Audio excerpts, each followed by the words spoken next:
Iron Financial, where we forge stronger portfolios by cutting through market weakness. Today, we're putting Air Products and Chemicals, ticker APD, on the anvil. They just dropped their Q1 fiscal 2026 earnings, and yeah, the market is buzzing. But you know us. We're not here for the hype. We're here to dig deep, to really stress test this thing, and determine if this industrial gas giant is building a financial fortress for your portfolio, or if it's just a house of cards waiting for a stiff breeze. That's exactly right. The headlines look fantastic, the stock got a nice little pop, but our job here is to pressure test the foundation. We are going to take our analytical hammers and tap on every single pillar, every single beam, to see if this structure is actually sound. We're going to find out if this is a solid, long-term investment opportunity or if it's just a beautifully painted facade that's designed to trap unwary investors. All right, let's get to work. We've got a very clear blueprint for today's analysis. First, we'll start with those headline numbers. You can think of that as the steel frame of their earnings report. Then we're going to drill down into the core segments, see which of those beams are actually carrying the most weight. After that, we'll put the entire structure through a stress test, looking for risks and headwinds. And finally, after we look at their guidance for the future, we will forge a final verdict for you. Okay, let's dive right into this, because on the surface, you really can't argue with it. This was a structurally sound quarter. The numbers they put up, well, they form a very, very solid foundation for the bull case. And frankly, it's easy to see why the market got excited when they first saw these figures. Let's start with the first load-bearing number, the one that everybody's talking about, adjusted earnings per share of $3.16. Now you have to remember, Wall Street analysts, the consensus estimate was sitting at $3.04. That means APD didn't just meet expectations, they beat them by a solid 4%. In this kind of choppy market, any beat is good, but a 4% surprise tells you they are executing and executing well. And look, this isn't just about beating the street's guess for one quarter. Look at the year-over-year comparison. That's where the real strength is. Last year, in the same quarter, they posted an adjusted EPS of $2.86. This quarter's, $3.16, represents a 10% year-over-year increase. Now, that's not just a beat. That is powerful double-digit growth. This is exactly the kind of upward momentum we hunt for in a stable, mature company like this. It suggests the earnings engine is really firing on all cylinders. And for all you income investors out there, listen up, because this is the kind of pillar you can build a portfolio around. They just increased their quarterly dividend again, up to $1.81 per share. This now marks the 44th consecutive year of dividend increases. Let that sink in. 44 years. This company is a certified dividend aristocrat. It is a fortress of reliability in what has been a very volatile market. It tells you everything you need to know about management's commitment to returning cash to shareholders through thick and thin. Okay, 44 years is impressive. I'll give you that. It is really hard to argue with that kind of track record. But let's pump the brakes and look at the revenue. $3.1 billion. Yeah, it beat the forecasts of $3.05 billion, sure. But year over year, that revenue number is only up modestly, especially when you start to factor in things they control, like energy cost pass-throughs. So what I want to know is what's really driving this 10% EPS beat? Is it genuine underlying operational strength and real customer demand? Or are they just squeezing costs and using their pricing power to mask some serious weakness elsewhere? That right there is the critical question. That is a fair question, and it's the one we absolutely need to answer. You can't just stand outside and admire the finished building. You have to get inside, you have to inspect the plumbing and the wiring to see if it's up to code. So let's do that. Let's hammer down into the specific business segments to see where the heavy lifting is actually being done, and find out if that EPS growth is hollow, or if it's solid steel. First, let's just get the lay of the land. This is APD's global footprint, based on where their sales came from last year. As you can see, the Americas, that's the US and Canada, are the absolute bedrock of this company. They make up 42% of the entire business. Europe, the Middle East, and India come in next at 28%. Now, this geographic diversification is a source of strength, for sure. But make no mistake, the Americas segment is the one that really moves the needle for this company. And here's how that bedrock performed this quarter. The Americas segment sales came in at $1.3 billion, which is up 4% from the prior year. Now, if you look at the composition of that growth, you see they have excellent pricing discipline. They push prices up 2%, and they successfully pass through 6% in higher energy costs directly to their customers. That demonstrates just how essential, how non-negotiable their products are to their clients. Wait, hold on. Let's pressure test that number right there. You're focusing on the top-line sales number, but my eyes went straight to the bottom bullet point. Volumes were down 4%. Let me just repeat that. They sold less actual product. The only reason sales are up is because they charged more and passed on their own rising costs. That is not real organic growth. That is just managing inflation. It begs the question, are customers starting to buy less? To me, that looks like a major crack forming in the foundation. It suggests weakening underlying demand. Okay, and management addressed this directly on their earnings call. That volume drop, which I agree, it does look alarming at first glance, was primarily driven by a massive one-time helium sale they made to an existing customer in the prior year's quarter. It was a huge, non-recurring deal that simply didn't repeat this year, which, you have to admit, creates a really tough year-over-year comparison. If you exclude that one-off event, management says the underlying volume picture is much more stable. A tough comparison, or is it a convenient excuse? Helium seems to be a recurring theme with these guys, and not in a good way. The CEO himself, on this very call, mentioned ongoing helium headwinds.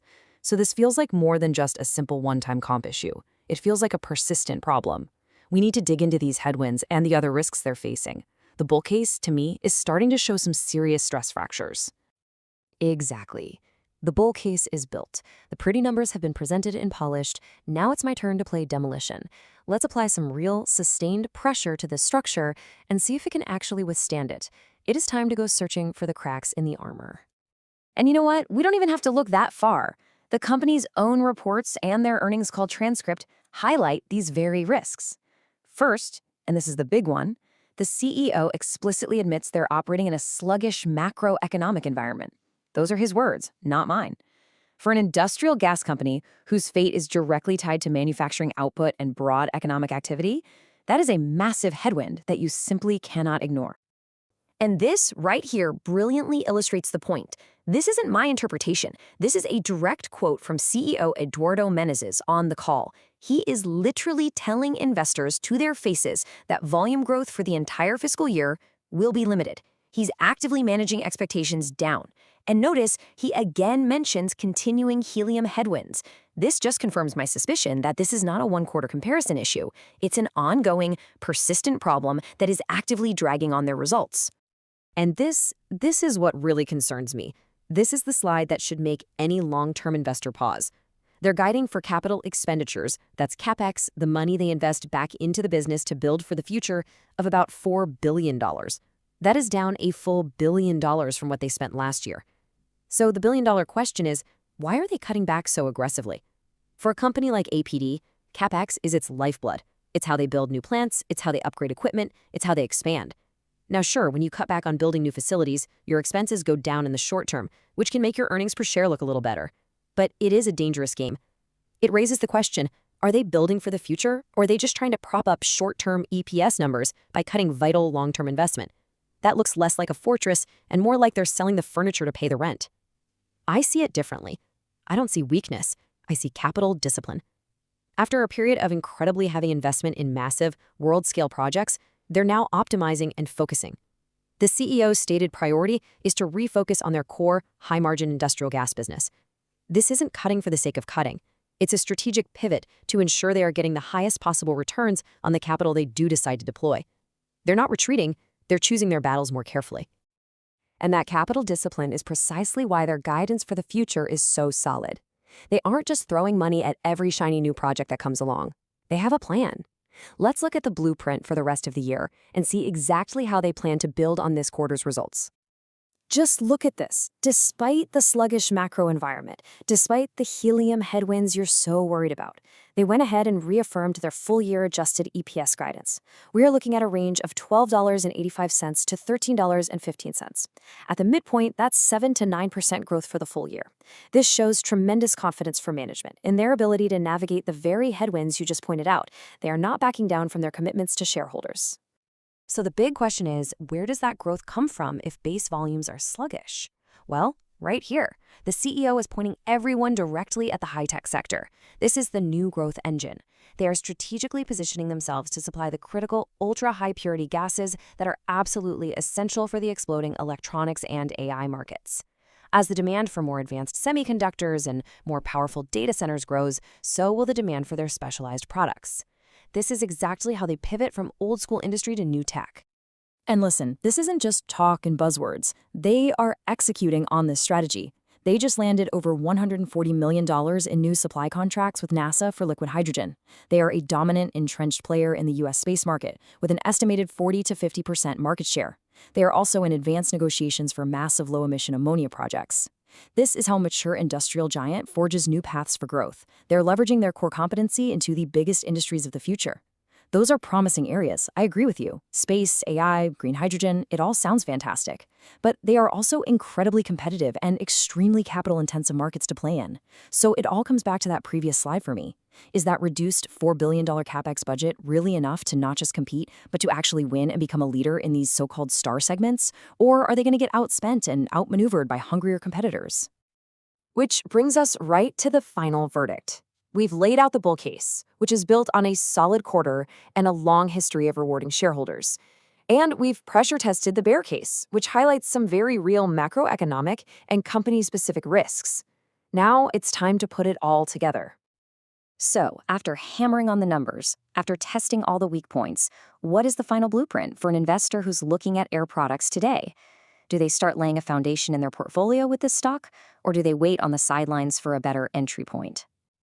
Okay, here's how it all breaks down. The opportunity, the reason to buy this stock is that this company is a fortress. It has proven consistent pricing power. It's a rock-solid dividend aristocrat with 44 years of increases, providing a reliable income stream you can count on. And it's making a smart, strategic pivot into high-growth markets like AI and space. For a conservative, income-focused portfolio that values stability and reliability above all else, this looks like a core holding. But the trap, the reason to be cautious, is very, very real. That facade could start to crumble. The weak underlying volumes are a major red flag that you can't just explain away. Its deep sensitivity to the broader economy means a recession could hit it, and hit it hard. Those persistent helium headwinds are not going away anytime soon, and the serious questions around reduced capital investment raise doubts about its long-term growth trajectory. This may not be the place for a growth-focused investor right now. If a recession does hit, the cracks that we've identified today could widen very, very quickly. So, the crucial point is what to watch from here. Moving forward, you need to keep your eyes laser-focused on one thing: volume growth in their quarterly reports. Forget the one-off comparisons. We need to see if underlying demand from their core customers is actually returning. That is the true test of the health of their business. And while you're at it, watch those operating margins like a hawk. Their pricing power is strong now in this environment. But can they hold those margins up under the pressure of a worsening economy? That's a huge question. And finally, you have to demand concrete progress on those big, future-facing projects. We need to see these advanced negotiations turn into signed deals and shovels in the ground. Talk is cheap. We need to see execution. Ultimately, Air Products has proven its resilience over many decades. It is a blue-chip titan, no doubt about it.